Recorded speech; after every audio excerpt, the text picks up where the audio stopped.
नमस्कार साथियों, श्याम टॉक्स में आपका स्वागत है। आज के वीडियो में हम लोग देखने वाले हैं इसी डिप्लोमा कोर्स के बारे में, जिसमें आपको बताया गया है पेपर 2 का चैप्टर नंबर 3। पेपर 2 का जो है ये चैप्टर नंबर 3 बताया गया है और इसमें आपको सारा क्वेश्चन और आंसर बताया जाएगा। तो ये आप लोग भी जानते हैं कि डिप्लोमा कोर्स जो है, ये डिप्लोमा कोर्स जो है कितने, तो 12 मंथ का, कितने मंथ का, तो 12 मंथ का होता है, जिसमें आपको बताया गया है, क्या बताया गया है, तो देखिए यहाँ पर शैशवावस्था और बचपन की देखभाल और आहार, तो इन्हीं सभी टॉपिक पे आज हम लोग बात करने वाले हैं। तो चलिए देखते हैं क्या है आपके लिए। तो आप लोग देख पा रहे होंगे यहाँ पर वस्तुनिष्ठ यानी सब्जेक्टिव क्वेश्चन है। इसमें पहला क्वेश्चन जो है, बच्चोों को वैकल्पिक दूध देने की अपेक्षा माता का दूध देना क्यों अच्छा है।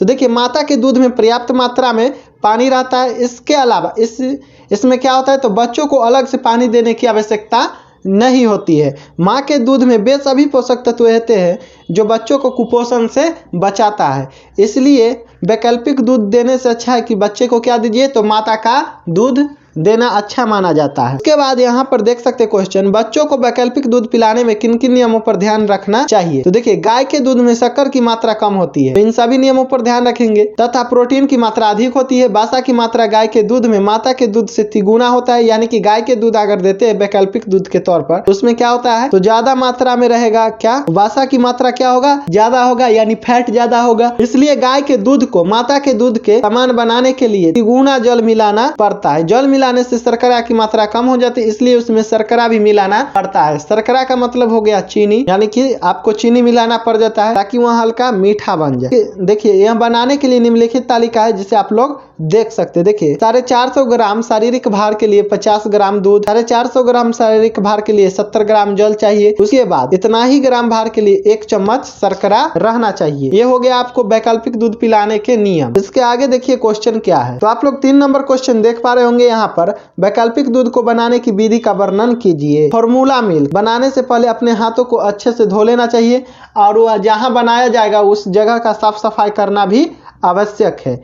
इसके अलावा आपको फॉर्मूला के अनुसार दूध की बोतल या पैकेट में इसके बनाने का तारीख और कब तक उपयोग किया जा सकता है, इन सभी डेटों को देख लेना चाहिए। अगर उपयोग की तारीख पार कर चुकी है तो उसका प्रयोग नहीं करना चाहिए। इसके साथ ही पैकेट खोलने के 1 महीने के भीतर पाउडर का उपयोग करना चाहिए। पाउडर की सटीक मात्रा मापने के लिए फॉर्मूला के साथ दिए गए स्कूप या चम्मच का प्रयोग किया जाना चाहिए।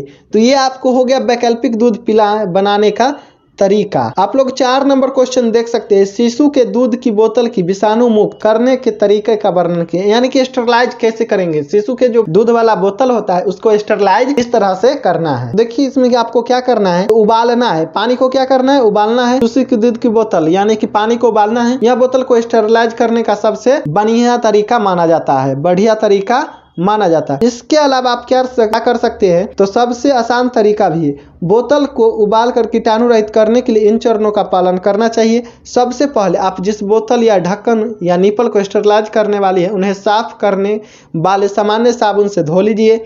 शिशु की बोतल को पर्याप्त मात्रा से पानी से भर दीजिए, फिर एक बड़े बर्तन में रखिए। उसके बाद क्या करना है, एक बड़े बर्तन में रख देना है ताकि सारी सामग्री पूरी तरह से पानी में डूब जाए। साथ ही इसमें हवा के बुलबुले नहीं होने चाहिए।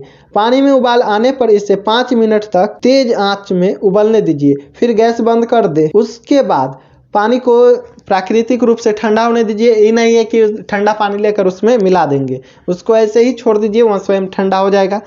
उसके बाद आपको क्या करना है, आप बोतल का तुरंत उपयोग कर रही है तो अपने हाथों को अच्छी तरह से धो लीजिए और उस जगह को भी साफ कर लीजिए जहाँ शिशु के लिए दूध तैयार करें। स्टरलाइज की गई बोतल को पोंछने के लिए कपड़ों का दूषित नहीं प्रयोग करना चाहिए, यानी कि दूषित कपड़ों का प्रयोग नहीं करना चाहिए, इससे खतरा हो सकता है।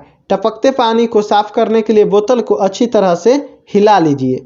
ये हो गया आपका स्टरलाइज करने का तरीका, यानी कि शिशु के जो होता है, शिशु की दूध की बोतल, उसको विषाणु मुक्त करने का यही तरीका था।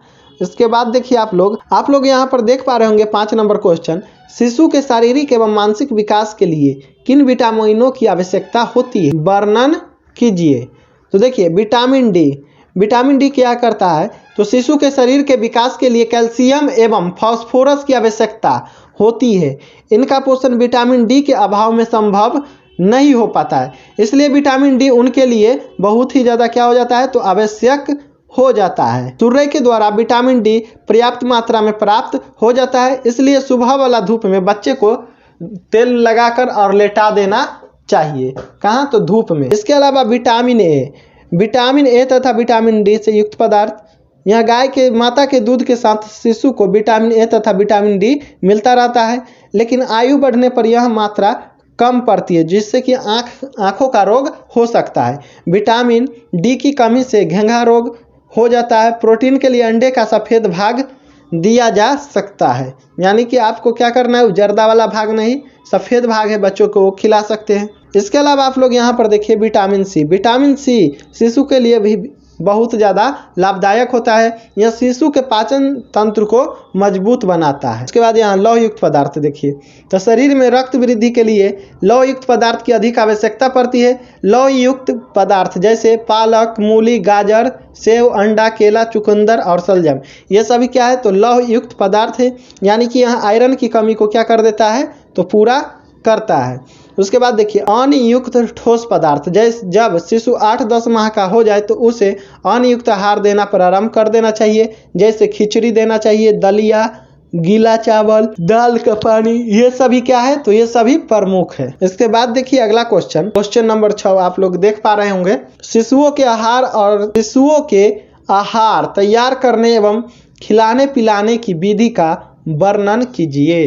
तो देखिए फलों का रस जैसे संतरा, अनार, मौसमी, गन्ना आदि के रसों में प्राय सभी प्रकार के क्या मिलते हैं, तो विटामिन पाए जाते हैं। ये आंतों को क्रियाशील रखते हैं। पका टमाटर का रस भी लाभदायक होता है। फलों के रस में लवयुक्त तत्व पाए जाते हैं, जिससे खून की कमी नहीं होती है। इसके अलावा आप केला दे सकते हैं बच्चे को। इसके अलावा हरी साग सब्जी भी खिलाइए। शिशु को 6 से 7वें मास से ही हरी साग सब्जी का क्या, तो शोरबा देना प्रारंभ कर दीजिए।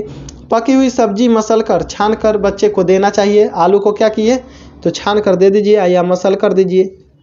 इसके अलावा आलू 9, 10, 11 माह के बच्चे को भुना हुआ आलू मसल कर सप्ताह में 3-4 बार देना आवश्यक है, परंतु हरी सब्जी को बंद कर आलू देना हितकर नहीं होता, ये इसीलिए दोनों साथ साथ में देना चाहिए। उसके बाद आप लोग अगले क्वेश्चन देख पा रहे होंगे। अगला क्वेश्चन जो है 6 से 9 मास के शिशु के लिए आहार तालिका बनाइए। तो देखिए ये जो है आपको बुक में दिया गया है, तो इसका जो आहार तालिका है आप खुद से बना लीजिएगा। ये बहुत ही सिंपल है, इसलिए आप लोग खुद से बना सकते हैं। अगला क्वेश्चन आप लोग देख पा रहे होंगे, 0 से 6 वर्ष तक के शिशुओं की पोषण संबंधी आवश्यकताओं का वर्णन कीजिए। तो देखिए इसमें क्या दिया गया है, तो 1 से 6 वर्ष के शिशुओं की पोषण संबंधी आवश्यकता। ऊर्जा, कोशिकाओं की क्रियाशीलता को बढ़ाने तथा शरीर के बढ़ने के कारण शिशुओं को उसके अनुरूप ऊर्जा की आवश्यकता होती है। विकास की यह गति छोटे शिशु में अधिक होती है, प्रत्येक वर्ष अधिक होती है, फिर प्रत्येक वर्ष यह कम हो जाती है और किशोरावस्था में यह गति बहुत ही तेजी से होने लगती है। अतः 1 से 3 वर्ष तक के शिशुओं को 1300 कैलोरी रोज मिलना चाहिए। कैलोरी जो होता है यहाँ ऊर्जा का मात्रा होता है, यानी कि ऊर्जा का कितना मात्रा चाहिए, तो 1300 कैलोरी। जो भी बच्चा 1 से 3 वर्ष के बीच में उसको 1300 कैलोरी ऊर्जा चाहिए। इसके अलावा 3 से 6 वर्ष वाले को 1500 से 1600 कैलोरी दीजिए, यानी कि ऊर्जा दीजिए। कैलोरी का मात्रा होता है ऊर्जा, तो इतना ऊर्जा आप उसको दे सकते हैं।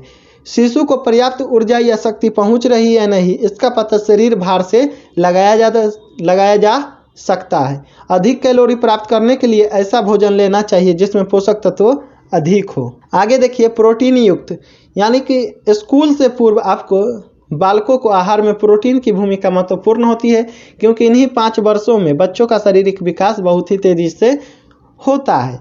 1 से 3 वर्षों के लिए 17 से 20 ग्राम प्रोटीन, 3 से 6 के लिए 20 से 22 ग्राम प्रोटीन चाहिए। इसके बाद आप उसको खनिज दे सकते हैं। खनिज देखिए 1 से 6 वर्ष तक के बच्चे को 0.4 से 0.5 ग्राम तथा कैल्शियम की मात्रा प्रस्तावित की गई है। दूध या दही से बने पदार्थ के माध्यम से उसी अनुपात में कैल्शियम शरीर को पहुंचाता है। ऐसे बगैर दूध के खाद्य पदार्थ जिनमें कैल्शियम होता है उसे भी बच्चों को 0.2 ग्राम कैल्शियम सुलभ हो जाता है। उसके बाद देखिए अगला प्रश्न आप लोग देख पा रहे होंगे, शायद यहाँ पर देख सकते हैं, 2 से लेकर 3 वर्ष 2 से लेकर 3 वर्ष के बच्चों के लिए एक दिन के नमूने की भोजन का सूची बनाना है।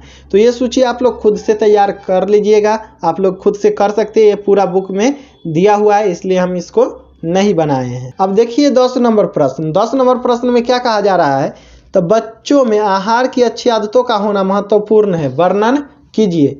तो देखिए एक सफल जीवन के लिए अच्छी आदत का होना जरूरी है, ये आप लोग भी जानते हैं, इसलिए बच्चों को शुरू से अच्छी आदतों का पालना करना चाहिए। इनमें कई सारे चीज शामिल है जिसे हम लोग देखेंगे, क्योंकि यह बच्चों के शारीरिक और मानसिक स्वास्थ्य से संबंधित होता है। जैसे कि आप लोग यहाँ देख पा रहे होंगे, खाने से पहले हाथ धोना, यह सबसे पहले जरूरी है। आदतों में से एक है खानों से पहले, यानी कि खाने से पहले हाथों को धोने के लिए प्रेरित करना चाहिए। हाथ धोने से कीटाणुओं का खतरा कम हो जाता है। सिर्फ खाने से पहले ही नहीं, बल्कि जब भी लैट्रिन या बाथरूम जाए, हाथ को अच्छी तरह से धो लेना चाहिए। यह आदत बीमारियों से बचाव करेगी। इसके अलावा पौष्टिक आहार की जानकारी, आप बच्चे को अच्छी पौष्टिक आहार की जानकारी दीजिए और उन्हें क्या फ़ायदा हो सकता है, फलों और सब्जियों में मौजूद पौष्टिक आहार के तत्वों के बारे में भी उसे बताइए। बच्चों को धीरे धीरे खाने के लिए प्रेरित कीजिए।